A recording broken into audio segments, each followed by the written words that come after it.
기도하고 우리 수요 성경 강해 시작하겠습니다.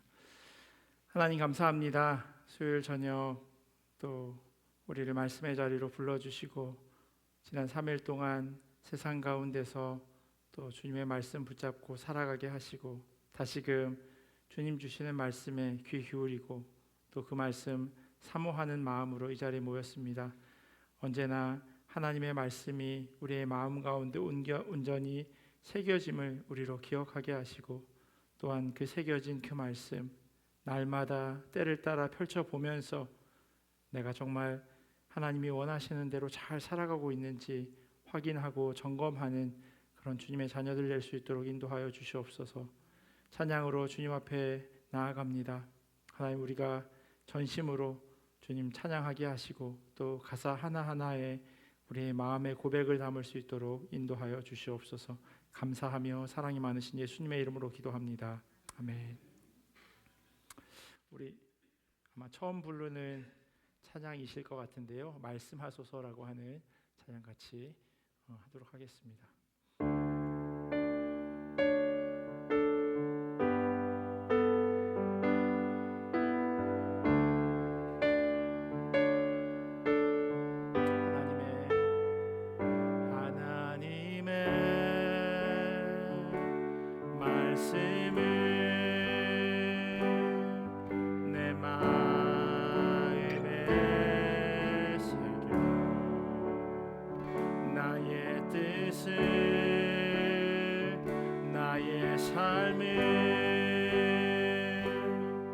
다시 돌아봅니다.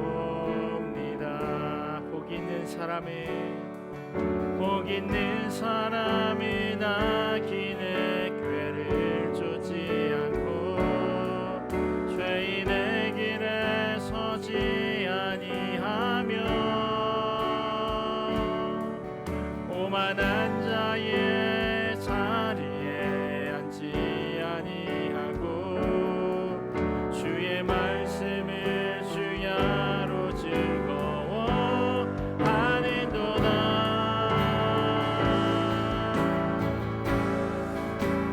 주 하나님 내게 말씀하소서.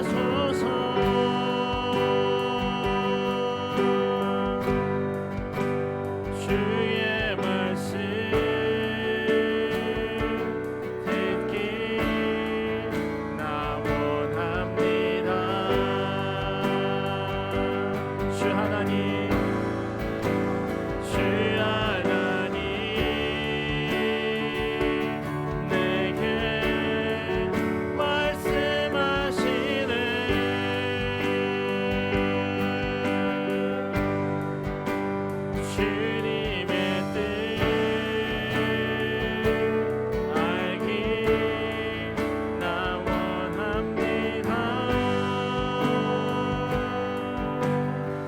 말씀 주 말씀을 살아계셔 나를 보게 하시고 말씀으로 나의 삶을 인도하여 주소서. 복 있는 사람이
시간 같이 기도하며 나가겠습니다. 하나님, 수요일 저녁에 우리를 이 자리로 불러주셨사온데 하나님의 음성, 그 음성에 우리의 마음의 문이 먼저 열려지기를 소원합니다.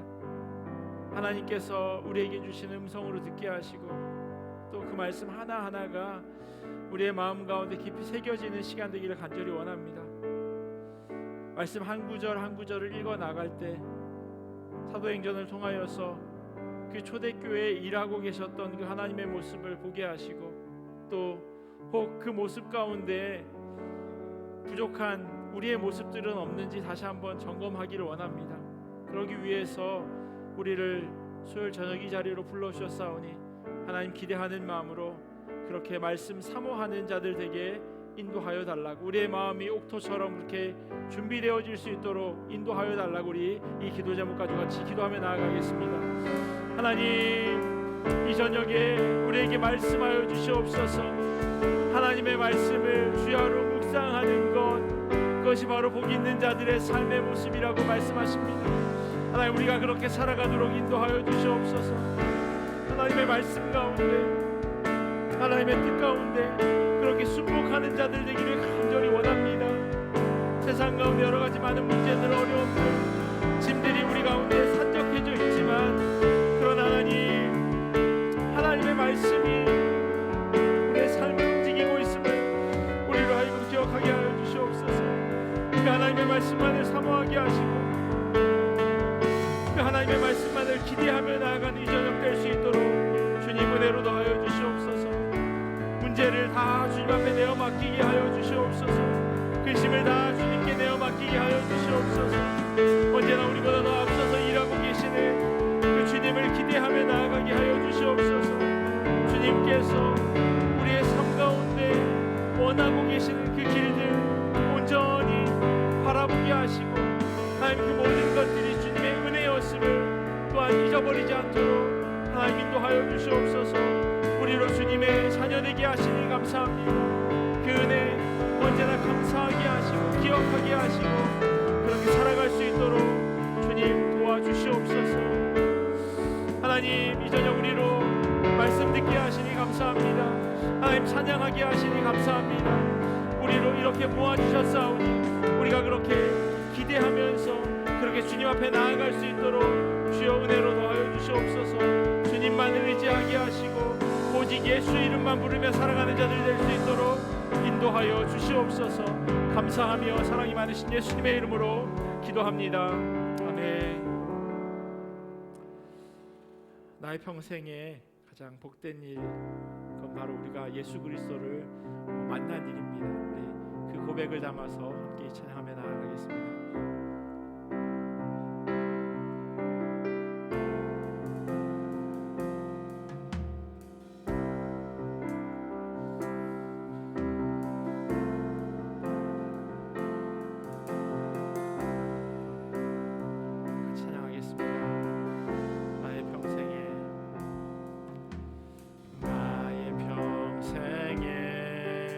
가장 복된 일은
살 동안 이 세상 살 동안 내가 걷는 길이 때론 험하여서 넘어질 때도 주의 강한 손이 나를 붙드시니 나는 예수님만 주로 섬기며 살리.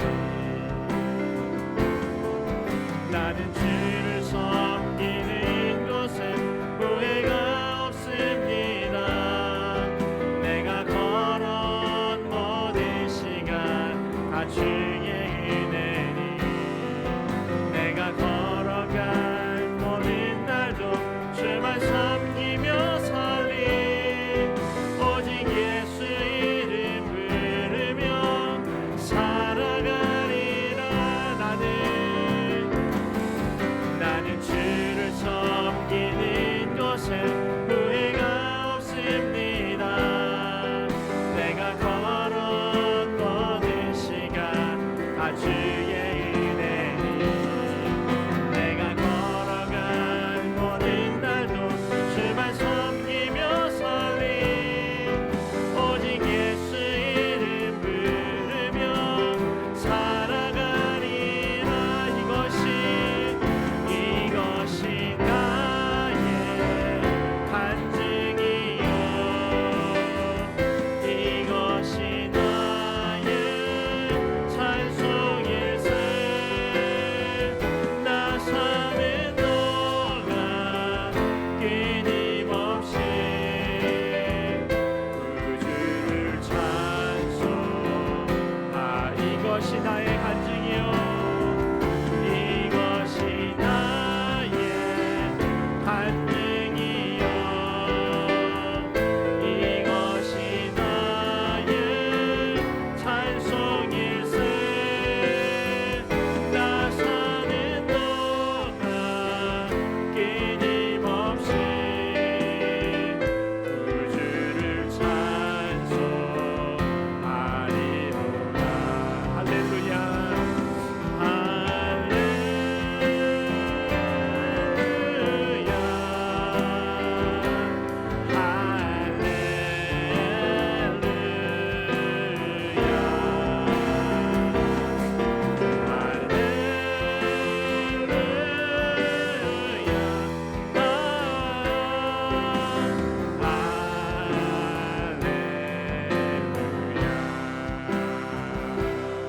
주님 내가 여기 있사오니 주님 내가 여기 있사오니 나를 보내소서. 나의 몸 주께 드리오니 주 받으옵소서.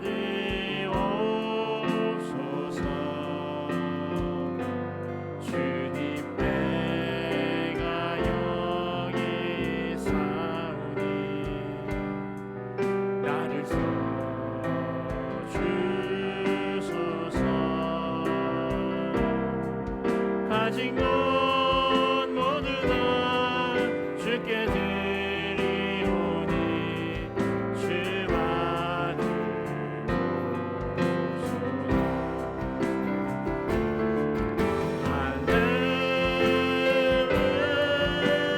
할렐루야.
주께 드리네, 주께 드리네, 주께 드리네, 주께 드리네.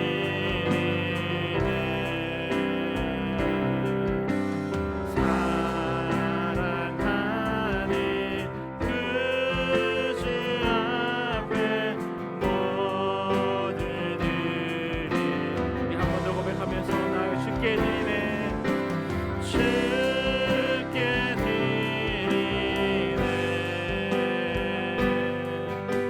주께 드리네.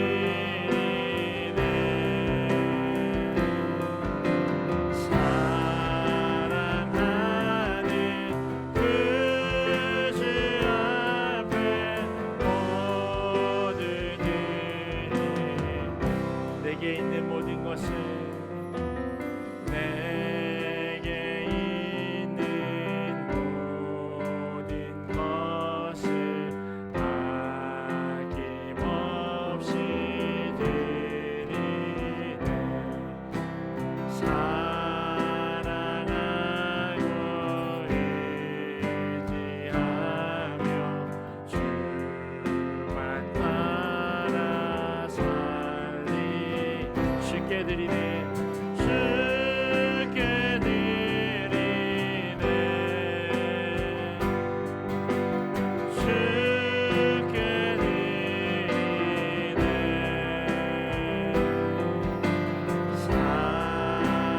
사랑하는 그 주 앞에 모두 드리네.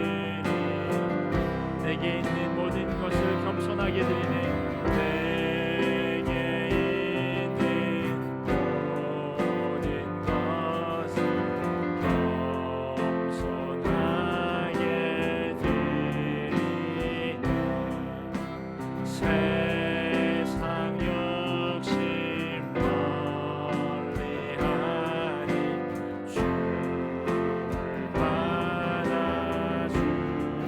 내게 있는 모든 것을, 내게 있는 모든 것 주를 위해 드리네.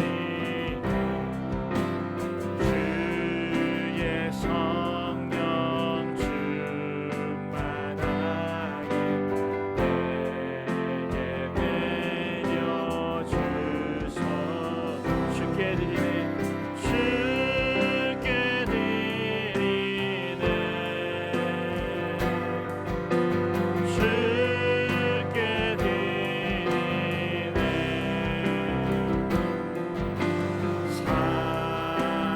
사랑하는 그 주 앞에 모든.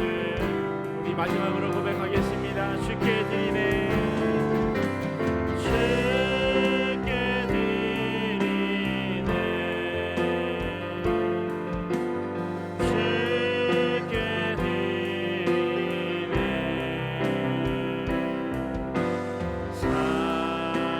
사랑하는 그 주 앞에 모두 드리네. 우리 같이 기도하며 나아가겠습니다. 하나님, 우리가 불렀던 이 찬양의 가사처럼 우리의 삶을 주님 앞에 올려드립니다. 우리에게 허락된 모든 것이 주님께서 부어주신 것임을 믿음으로 고백하게 하시고, 주님, 내가 이 고백처럼 그렇게 살아가기를 원합니다. 그렇게 결단하기를 원합니다. 하나님, 우리에게 그런 마음 허락하여 주시옵시고, 우리로 하여금 그렇게 살아갈 수 있도록 은혜로 더하여 주시옵소서. 우리 이 기도 제목 가지고 같이 기도하며 나아가겠습니다. 기도하겠습니다.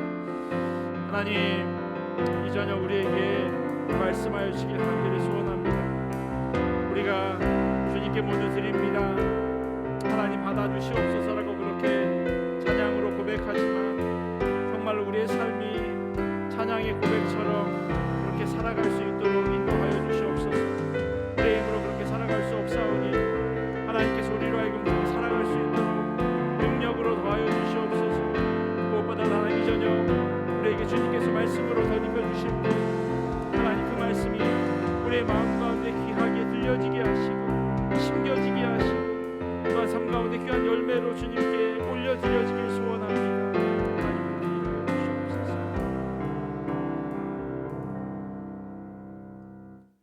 사랑과 능력이 충만하신 하나님 아버지, 오늘도 살아계셔서 우리 가운데 임재하시고 다스리시는 주님을 찬양합니다. 주님의 거룩하심과 공의로우심, 그리고 그럼에도 불구하고 끝까지 우리를 사랑하시며 붙드시는 은혜를 높여드립니다. 주님, 저희가 주님의 거룩한 공동체 안에서 때로는 거짓과 위선을 드러냈음을 고백합니다.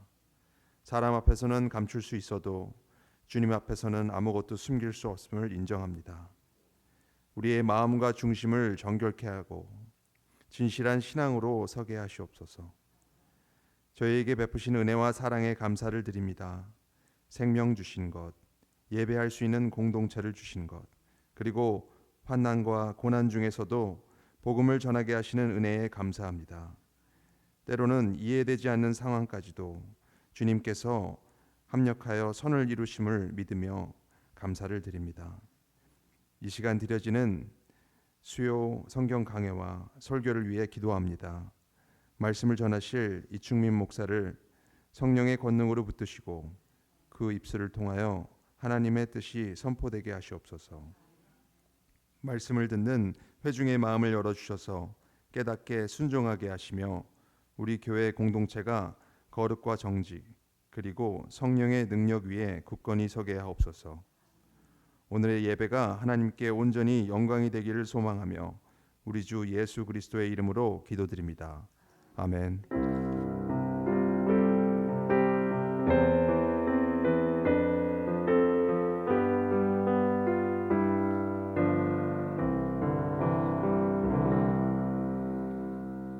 네, 우리 하나님 주신 말씀 같이 보도록 하겠습니다. 오늘 우리에게 주신 하나님의 말씀은 사도행전 5장 1절에서 11절까지 말씀입니다. 사도행전 5장 1절에서 11절까지 말씀입니다.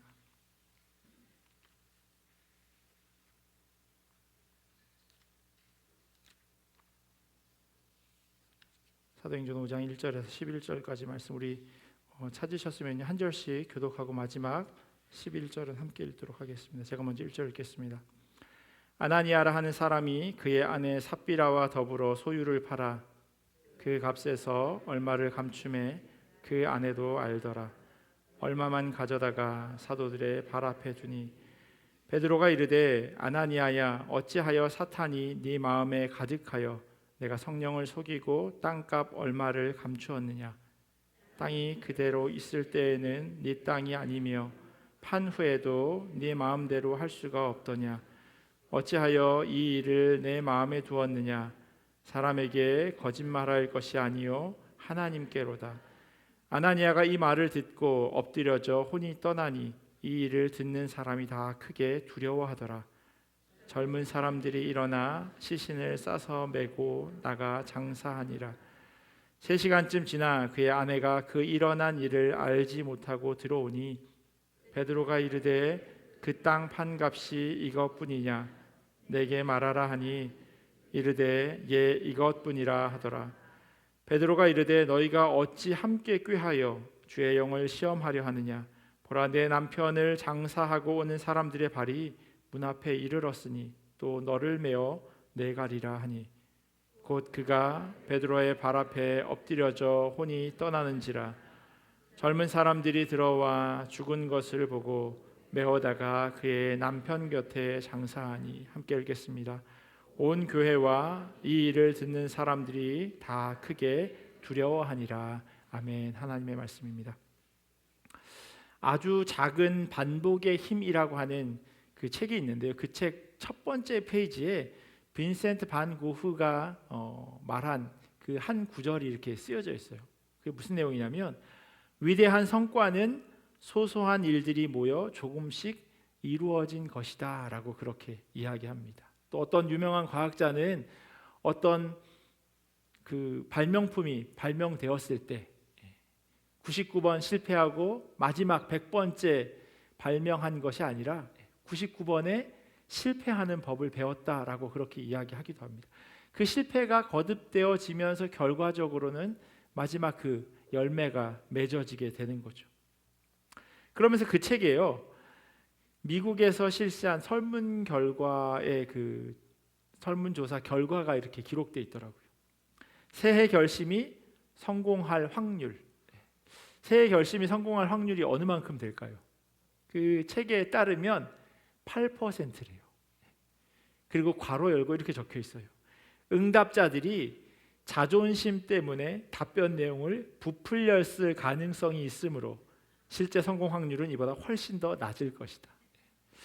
제가 보기에 8% 좀 많이 잡은 것 같아요.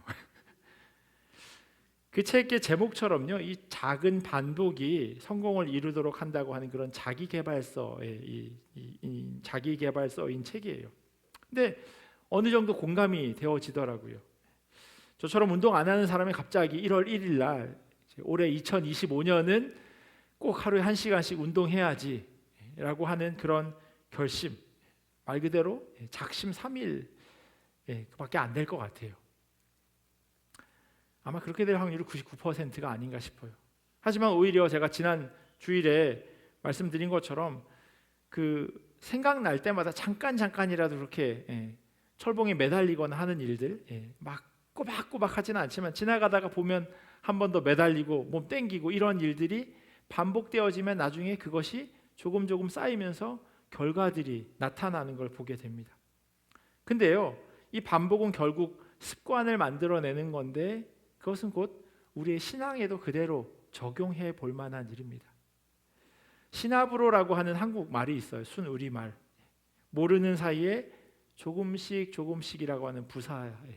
그러니까 갑자기 성령의 역사하심을 받아서 은혜 받고 신앙생활을 시작하는 분들이 종종 계시지만 많은 경우는요, 시나브로 아주 작은 발걸음이 모여서 그 신앙의 여정을 이어가는 겁니다. 마치 작은 점을 하나씩 찍어서 나중에 보면 긴 줄이 되어지는 것처럼 우리의 신앙의 여정도 마찬가지인 것 같아요.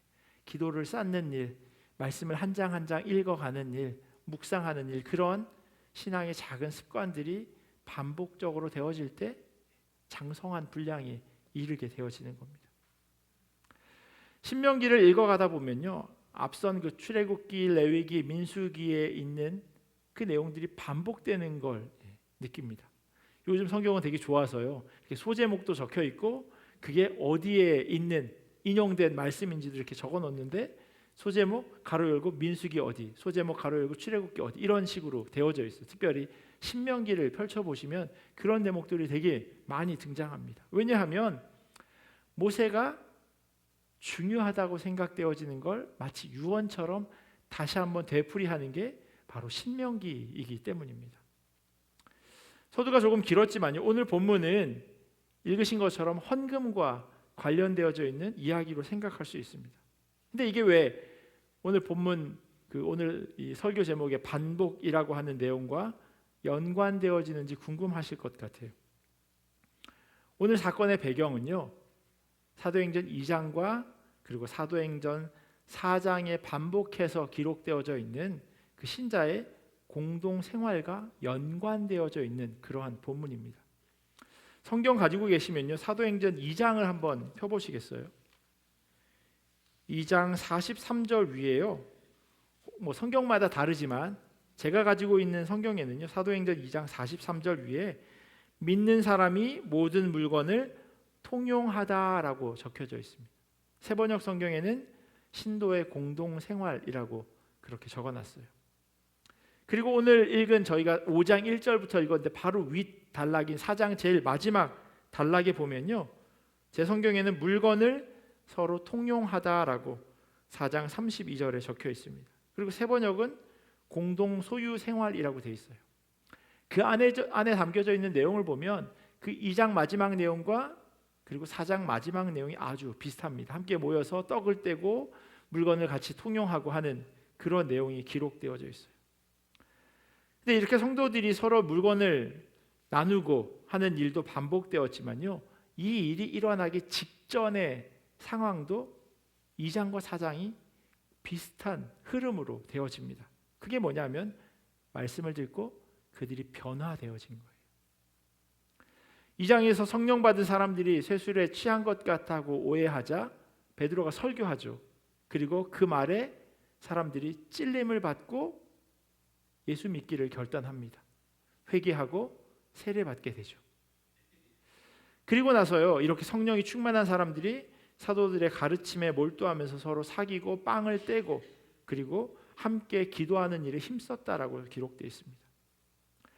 성전 미문에 앉아있던 걷지 못하던 사람이 일어나게 되는 기적이 사도행전 3장에 기록되는데요, 이 일 때문에 베드로와 요한이 끌려가죠. 공회에 끌려갑니다. 그게 4장에 있는 지난주에 본 내용이에요. 거기에서 사도 베드로가, 바울이 아니고 사도 베드로가 자기가 겪은 그 예수 그리스도에 대해서 아주 자신 있게 선포합니다. 지난주 설교는 다 기억 안 나도 그건 기억나시죠? 쫄. 기죽지 않았어요. 충분히 기죽을 수밖에 없는 상황이고 원래 그런 사람이었는데 베드로가 다른 사람이 되어진 겁니다. 베드로가 그렇게 자신의 경험, 목격한 일, 그걸 다 증언하면서 그 내용의 방점이 이거예요. 사도행전 4장 12절에 있는 말씀이에요. 다른 이로서는 구원을 받을 수 없나니 저나 사람 중에 구원을 받을 만한 다른 이름을 우리에게 주신 일이 없음이라. 예수 그리스도의 이름만을 통해서 구원받는다라고 하는 이야기를 베드로가 하게 되죠. 백성들은 놀라고요, 하나님께 영광을 돌립니다. 이 말은요, 곧 하나님이 얼마나 위대하신지를 베드로의 증언을 들은 사람들이 고백하게 되었다는 거예요. 그리고 나서 이어지는 그 일, 그게 뭐냐면 신도들이 함께 모여서 기도합니다. 그리고 기도를 마치자 이런 일이 벌어져요. 4장 31절 제가 세번역으로 읽어드릴게요. 그들이 기도를 마치니 그들이 모여있는 곳이 흔들리고 그들은 모두 성령으로 충만해서 하나님의 말씀을 담대하게 말하게 되었다. 베드로처럼 그들도 담대하게 복음을 전할 수 있는 사람들이 되었다는 겁니다. 2장에서 성령 받은 일, 4장에서 성령 받은 일이 동일해요. 그리고 나서 그 다음에 이어지는 일이 뭐냐면 성도들이 함께 모여서 자기의 것을 다른 사람들, 부족한 사람들에게 나누어 주었던 일이 일어났다는 겁니다. 이러한 일 가운데 그 예가 바나바라고 불리는 요셉의 이야기가 기록되어 있어요. 4장 33절부터 37절까지에 있는 내용이에요. 함께 모여있는 사람들 가운데요, 가난한 사람들이 없었다고 이야기합니다. 왜냐하면 밭과 집이 있는 사람들이 그것을 팔아서 부족한 사람들의 그 부족함을 채워 주었던 겁니다. 많은 사람들이 이 일에 함께 동참했는데 특별히 한 사람의 이름이 언급되고 있어요. 그게 뭐냐면 구브로라고 하는, 그 지금 지도를 보면 머릿속에 그려보시면요, 왼쪽에 지중해가 있고 오른쪽에 그 팔레스타인이 있다고 하면 그 중간에 지중해 가운데에 붙어있는 키프로스라고 하는 섬이 있어요. 구브로가 바로 그 섬인데 이 요셉이라고 하는 사람이 그 섬 출신이라고 합니다. 구브로 출신인데요, 그 사람을 사도들은 뭐라고 불렀냐면 바나바라고 불렀대요. 그러니까 원래 이름은 요셉인데 사람들이 바나바라고 불렀어요. 왜냐하면 그 사람이 위로의 사람이었기 때문이에요. 자기가 가지고 있는 아주 큰 땅을 팔아서 사도들 앞에 가져다 놓은 겁니다. 그래서 힘들고 어려운 사람들, 고아와 과부를 위해서 사용하도록 한 거예요. 사도행전 4장과 5장, 그래서요 이게 끊어져 있는 것 같지만 끊어져 있지 않아요. 왜냐하면 그 구브로 출신인 바나바의 이 일, 그 일 다음에 일어나는 게 바로 오늘 저희가 읽은 아나니아와 삽비라의 이야기이기 때문이에요. 공동체에 이와 같은 큰 위로가 있었고요. 그래서 사도들이 바나바라고 하는 별명을 붙일 만큼 칭찬받는 요셉이 있었는데 그걸 부럽게 생각한 부부가 있었던 겁니다. 제 딸이 저한테요 교회 넌센스 퀴즈라고 내더라고요. 성경에서 가장 날씬한 사람이 누구냐고 아세요? 성경에서 가장 날씬한 사람 넌센스 퀴즈인데 마르다래요. 말라서 마르다가. 그래서 오늘 성경에서 가장 과소비가 심한 사람이 누굴까? 이것도 넌센스 퀴즈예요. 이것도 사고 저것도 사고 다 삽비라. 경상도 사람인가 봐요. 농담이지만 정말 그렇게 부를 중요하게 여겼던 사람이에요. 다 삽비라, 이 삽비라가요. 아나니아가 남편이고 삽비라가 아내예요. 그들이 가지고 있었던 소유를 팔았습니다. 그 행동을 성경은 이렇게 적고 있어요. 1절과 2절에 이렇게 써 있습니다. 아나니아라 하는 사람이 그의 아내 삽비라와 더불어 소유를 팔아 그 값에서 얼마를 감춤해 그 아내도 알더라. 얼마만 가져다가 사도들의 발 앞에 두니. 자신의 것을 내어놓는 이 행동에 대해서 어느 누가 쉽다고 이야기할 수 있겠습니까? 다 헌금을 하시니까 아실 거예요.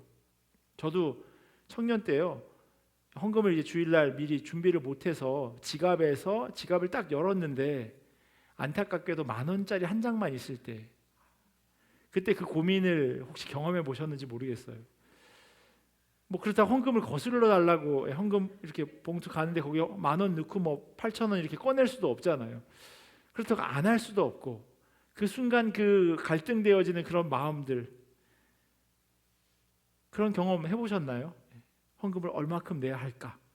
근데요 이 부부가 한 헌금이 적었는지 많았는지 사실 성경에서는 전혀 관심이 없어요. 정말 전혀 관심이 없어요. 얼마를 감추었대. 그 얼마도 그냥 물음표예요. 근데 중요한 건 뭐냐면 이 사람들이 가지고 있었던 그 마음, 그게 뭐냐면 내 거를 드린다고 하는 마음을 가지고 있었던 거예요.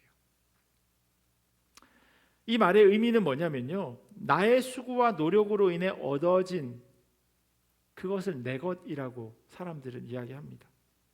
근데 과연 그럴까요? 내 수고와 노력이 없다는 의미가 아니라 과연 이것으로만 그러한 결실이 맺어지는 것이 가능하냐라는 질문을 드리는 겁니다.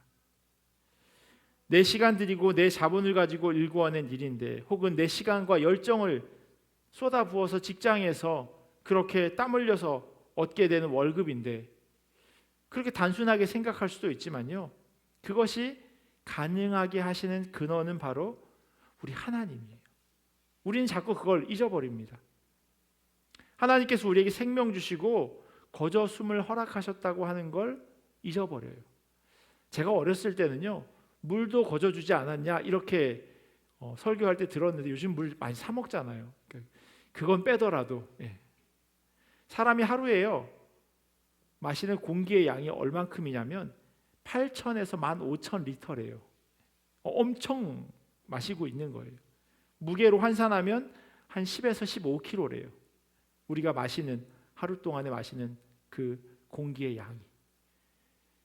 음식을 한 1kg에서 1.5kg 정도, 그거보다 보통 좀 더 적게 먹고요. 물은 2리터라고 치면 한 2kg 정도 된다고 합니다. 그래봐야 우리가 마시는 공기의 한 5분의 1도 채 되지 않는 그런 양이라는 거예요. 그걸 우리가 공짜로 마시고 있어요. 공기만 마신다고 사실 생명이 유지되는 건 아닙니다. 숨이 끊어진 사람에게 산소호흡기를 갖다 댄다고 해서 그 사람이 살아나나요? 그렇지 않습니다. 결국 생명은요, 하나님께서 우리에게 허락해 주시는 겁니다. 그 단순하고 명확한 사실을 우리는 잊으며 살아가죠. 그러니 사실 내 것을 드리는 게 아닙니다. 그렇게 말할 수 없어요. 하나님께서 주신 것의 일부를 우리가 돌려드리는 거죠. 바라바라고 불리는 요셉도 그것을 알고 있었어요. 그래서 자기 밭을 팔아서 사도들의 발 앞에 내려놓은 겁니다. 그럼 아나니아와 삽비라는 어땠을까요? 이들도 자기의 소유를 팔아서 사도들의 발 앞에 두었는데요. 성경에는 이들의 행동을 뭐라고 이야기하냐면 얼마를 감추고라고 이야기합니다. 요셉이 했던 행동과 달랐다고 지적하고 있는 거예요. 이 감추다라고 하는 이 단어는요, 여호수아서 7장에 보면 하나님께서 하지 말라고 한 그것을 킵한 아간이라고 하는 사람이 나옵니다. 그 사람이 한 그 행동, 가져갔다라고 하는 말과 오늘 이 아나니아가 감추었다라고 하는 말이 똑같은 거예요. 그 의미는 뭐냐면요, 결국 하나님의 것을 가져갔다라고 하는 뜻입니다. 그것을 훔친 것이나 마찬가지 행동이라고 성경은 지적하고 있어요. 그럼 아나니아는 이것이 잘못된 행동이라고 하는 것을 몰랐을까요? 아니, 알았어요. 그래서 아나니아의 이 행동이 죄라고 이야기하는 겁니다. 베드로가 아나니아에게 이렇게 질문해요. 3절에 보시면요, 아나니아야, 어찌하여 사탄이 네 마음에 가득하여 네가 성령을 속이고 땅값 얼마를 감추었느냐. 베드로가 아나니아에게 질문한 건요, 지금 이게 얼마입니까? 혹은 땅을 얼마에 팔았습니까? 라고 하는 질문이 아니에요. 예를 들어서 아나니아가 자기 소유를 팔아서 100불을 받았어요. 그래서 사도들에게 내가 100불을 받았는데 10불을 드립니다 라고 했다면 이런 일이 일어나지 않았을 거예요. 그런데 속인 거예요. 아나니아는 10을 드리면서 그게 전부라고 거짓말을 한 겁니다. 본문에 기록된 아나니아의 말에서 그것을 찾을 수는 없지만요, 나중에 그의 아내가 대답하는 것을 통해서 유추해 볼 수 있어요. 8절 보시면요, 그 땅 판값이 이것뿐이냐 내게 말하라 하니 삽비라가 뭐라고 이야기하냐면 예, 이것뿐이라, 이게 전부입니다 라고 이야기해요. 아니에요, 그냥 일부를 제가 드린 거예요 라고 얘기했으면 이런 일을 당하지 않았을 거예요. 그런데 그게 마치 전부인 것처럼 속인 거죠. 왜냐하면 4장 마지막에 있었던 그 바나바처럼, 요셉처럼 나도 이 공동체 안에서 그런 칭찬받는 사람이 되기를 원했던 거죠. 그렇게 사람들로부터 존경받는 것을 바랬던 거예요. 베드로가 삽비라에게 한 질문이고요. 그래서 그녀는 남편과 똑같은 길로 가게 됩니다. 베드로가 이 삽비라의 행동에 대해서요, 주의 영을 시험하려 하느냐라고 이야기하고 있어요. 주의 영을 시험하려 하느냐. 이 부부의 모습, 무슨 어떤 사람이 떠오르냐면 아담과 하와가 떠올라요. 하나님의 눈을 속일 수 있을 것이라고 생각한 그 우둔함이 오늘 본문 가운데 등장한 이 부부인 것 같아요. 저희가 1장부터 이렇게 조금 이게 사도행전 강해니까 1장, 2장, 3장, 4장, 6장, 7장 이렇게 넘어갈 수가 없잖아요. 한 장씩 넘어가고 있으니까.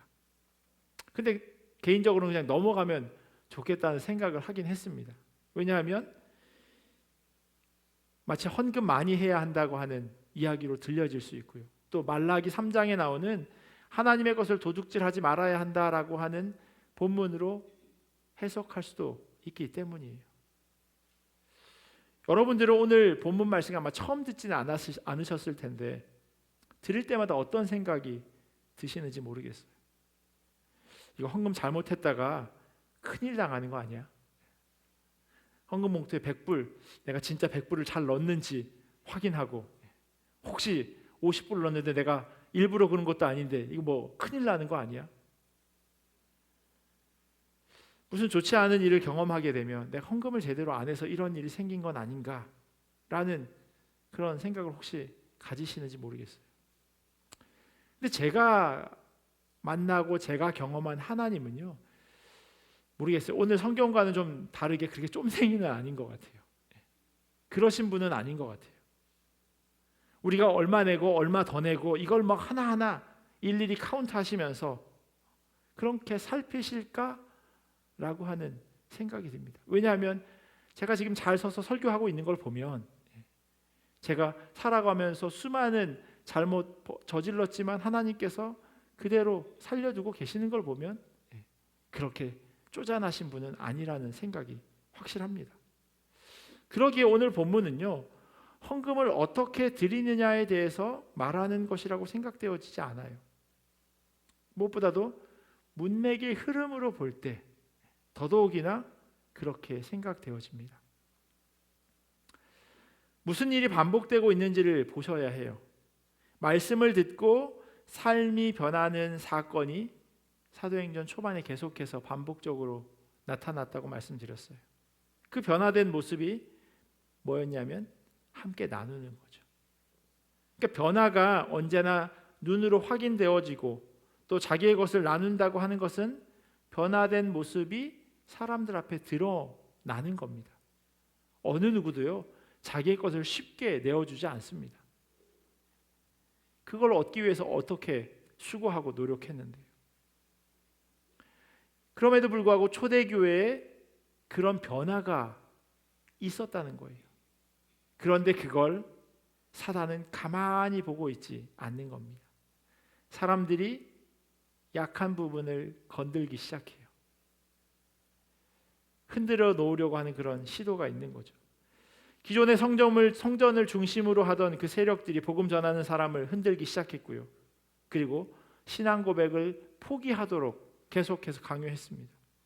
그와 동시에 성도의 그 공동 소유 생활이 마치 자신을 높이는 일로 착각하는 사람들이 그 가운데 생겨나기 시작했다는 거예요. 그게 바로 아나니아와 삽비라입니다.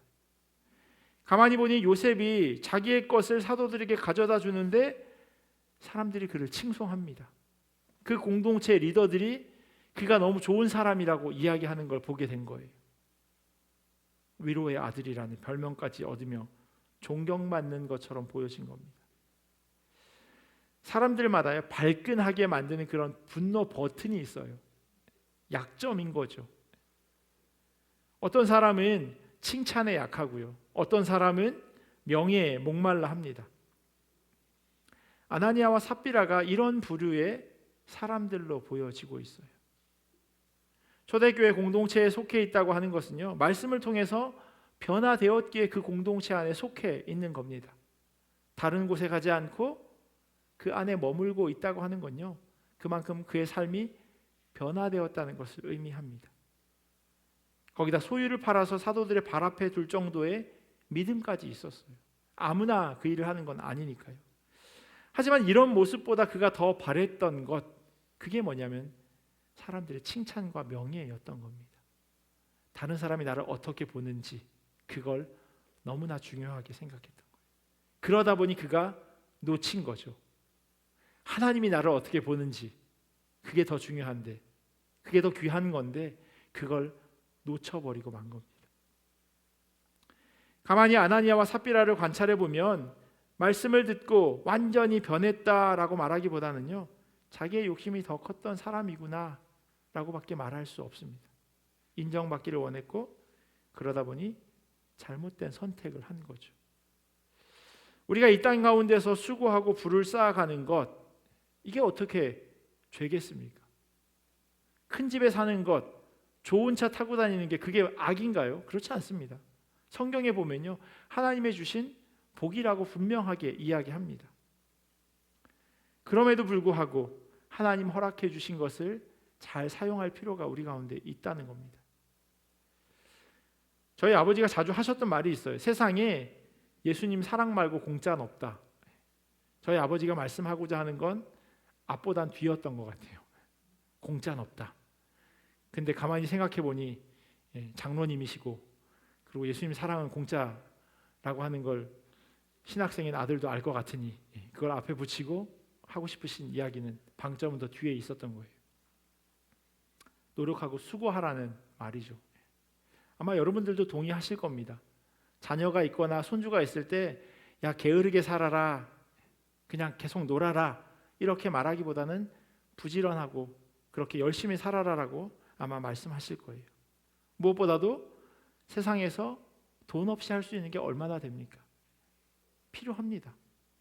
세상의 이치와 삶의 방식이 이러한데도요, 성경은 우리에게 다른 길을 이야기하고 있어요. 이사야서 55장 1절에 보면요, 오호라 너희 모든 목마른 자들아 물로 나아오라. 돈 없는 자도 오라. 너희는 와서 사 먹되 돈 없이 값 없이 와서 포도주와 젖을 사라. 이렇게 말씀하세요. 이 말씀은요, 하나님의 은혜와 긍휼을 이야기하고 있습니다. 하나님의 사랑과 은혜 이외에 값지르지 않아도 될 것이 없다라고 하는 그런 의미예요. 값지르지 않으면 그거는 값어치가 없다고 사람들은 생각하지만요, 오히려 값으로 매길 수 없기에 값을 치를 수 없는 겁니다. 아나니아와 삽비라의 잘못은요, 이런 하나님의 은혜를 의심한 거예요. 그걸 값을 치러서 살 수 있다고 착각한 겁니다. 내가 이 모든 것을 다 내놓으면 나는 어떻게 살아가지? 라고 하는 걱정이 그 부부에게 있었던 거예요. 다 내놓는 것보다 조금 챙겨두자. 혹시 무슨 일이 있을지 모르잖아. 그 마음이 이 부부에게 있었던 거예요.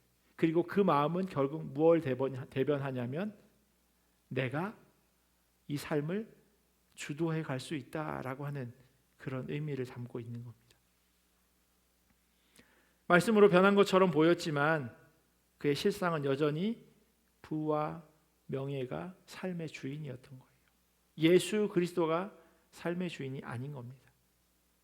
이만큼만 내고 나머지는 가지고 있어야 살지라고 하는 부의 축척을 포기하지 못했고요. 요셉이 위로의 아들이라고 칭찬받았으니 나도 그의 버금가는 이름은 가져야지 하면서 명예를 붙드는 그런 잘못된 그 선택을 하게 된 겁니다. 그리고 무엇보다 그가 잘못한 것, 명예를 구하는 것, 또 내일 어떻게 살아갈지 염려하는 것, 그것보다 더 큰 잘못은 바로 하나님을 속인 거죠. 아니, 하나님을 속일 수 있다고 생각한, 그게 더 정확한 대답인 것 같습니다. 하나님을 두려워하기보다는 물질 없음을 더 염려합니다.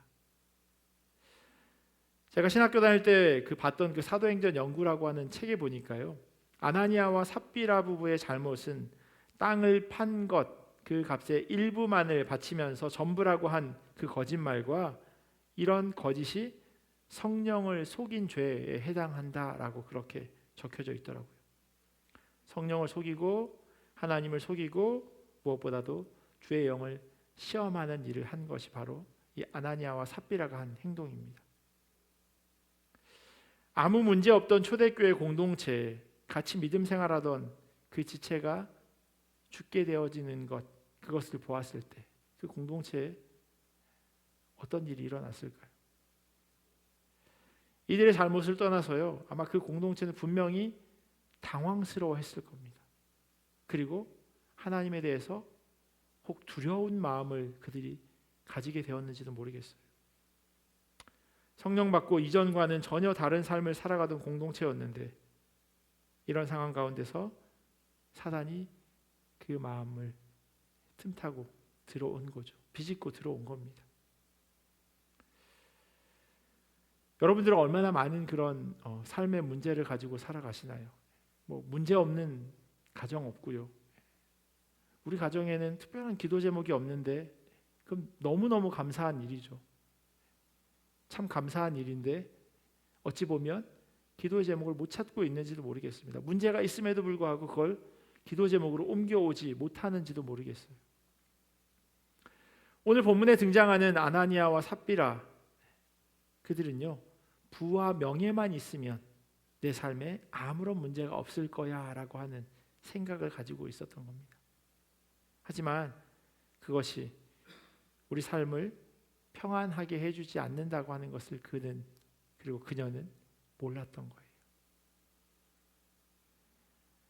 우리가 무엇을 의지해야 하는지, 무엇이 우리를 구원으로 이끌어주는지를 그들은 놓치고 있었던 겁니다. 그들이 분명히 알았어요. 알았는데 순간 놓친 겁니다. 왜냐하면 아까 말씀드렸듯이 그는 그 공동체에 들어왔고 심지어 자기의 것을 내어드리는 행동까지 하였습니다. 이러한 모습을 보면서요, 우리가 기억해야 할 게 있어요. 과연 우리는 무엇을 의지하며 살아가는가? 나는 무엇을 붙잡고 살아가는가? 우리가 의지해야 할 분, 예수 그리스도 한 분밖에 없습니다. 그러기에 신앙의 반복 훈련이 없이는 바로 설 수 없어요. 그만큼 중요하게 반복해서 연습하는 겁니다. 아까 우리가 그 찬송가 50장 헌금하는 때 많이 부르는 그 찬송이잖아요.